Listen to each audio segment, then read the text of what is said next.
അമ്മയുടെ പ്രിയപുത്രൻ ആരാണ്? അമ്മ രണ്ട് മക്കൾ ഒരുപോലെ എന്ന് കള്ളം പറയും, പക്ഷെ ഞാനാണ് എന്നുള്ളതാണ് സത്യം. എങ്കിലാ ഉത്തരം ഒന്ന് കണ്ടാലോ? രണ്ടുപേരും ഒരു വലിയ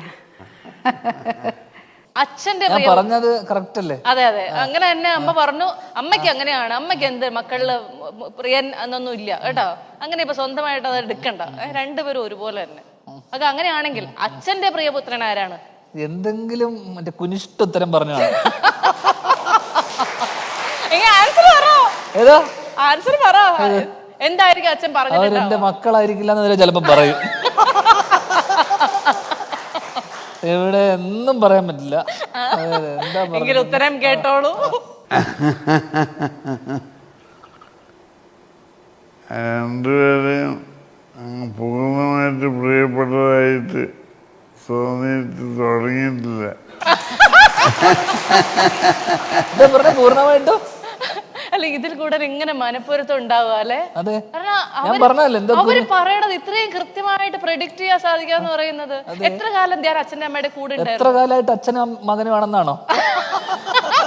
കുറച്ചു കാലമായിട്ട്. എനിക്ക് തോന്നുന്നു ഞങ്ങളൊരു കുട്ടിക്കാലം ആ സമയത്തൊന്നും അച്ഛൻ നമ്മുടെ കൂടെ ഇല്ല. ഞങ്ങൾ ഒരുമിച്ചൊരു 6-8 വർഷമൊക്കെ ഒരുമിച്ചുണ്ടായിട്ടുള്ളൂ. ഇപ്പൊ ലാസ്റ്റ് ഒരു 10 വർഷമായിട്ട് ഒരുമിച്ചാട്ടോ. എന്നിട്ട് പോലും ഇത്ര കൃത്യമായിട്ട് അച്ഛൻ എന്താണ് പറയണെന്ന് കറക്റ്റ് ആയിട്ട് അറിയാം അല്ലെ? അത് എന്റെ അച്ഛനല്ല, നിന്റെ അച്ഛനല്ല. അപ്പൊ ഞാൻ കറക്റ്റ് പറയണ്ടേ? ഞാൻ എന്നെ കണ്ടപ്പോഴത്തേക്ക് അമ്മ ഇടയ്ക്ക് പറഞ്ഞായിരുന്നു, വീണ ഞങ്ങക്ക് മോളെ പോലെയാണെന്ന്. അങ്ങനെ പറഞ്ഞായിരുന്നു. അങ്ങനെ പറഞ്ഞായിരുന്നു. അതെ അതെ, നേരത്തെ വിശാഖിന്റെ കല്യാണത്തിന്.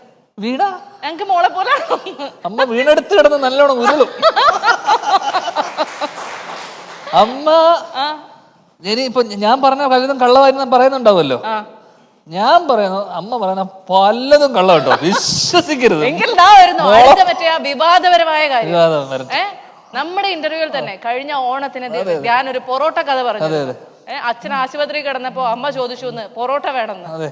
ആ കഥ സത്യമാണോ? ഇപ്പൊ പറയണം. അല്ല, അമ്മ കള്ളമാണെന്നേ പറയുള്ളൂ. അമ്മ കള്ളമാണെന്നേ പറയുള്ളൂ.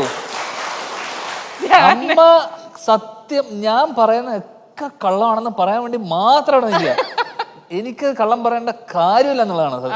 അതാണ് എന്തൊരു കഷ്ടമാണ്. ഞങ്ങൾ പരമാവധി ശ്രമിച്ചായിരുന്നു അച്ഛനെ അമ്മേനെ കൂടി ഇവിടെ കൊണ്ട് ഇരുത്തിയിട്ട്. ഇത് സംഭവം എന്ന് വെച്ച് കഴിഞ്ഞാൽ ഇത് ഞാനും അമ്മയും മാത്രം ഉള്ള മറ്റേ ഒരു എന്താ പറയണ്ടേ, ആ സമയത്ത് ആ റൂമിൽ ഞാനും അമ്മയും മാത്രമേ ഉള്ളൂ.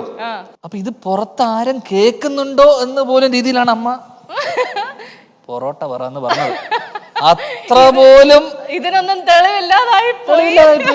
കാരണം ഇതൊരു മറ്റേ ഗൂഢാലോചന പോലെയാ, കോൺസ്പിറസിയാ. ഞാൻ പറയുന്നത് എന്റെ അമ്മ പറഞ്ഞു എന്ന്, അമ്മ പറയുന്നത് ഞാൻ പറഞ്ഞിട്ടില്ല, അമ്മ പറഞ്ഞ എന്താന്ന് നോക്കാം, പറഞ്ഞിട്ടില്ല എന്നുള്ളതായിരിക്കും. നോക്കട്ടെ.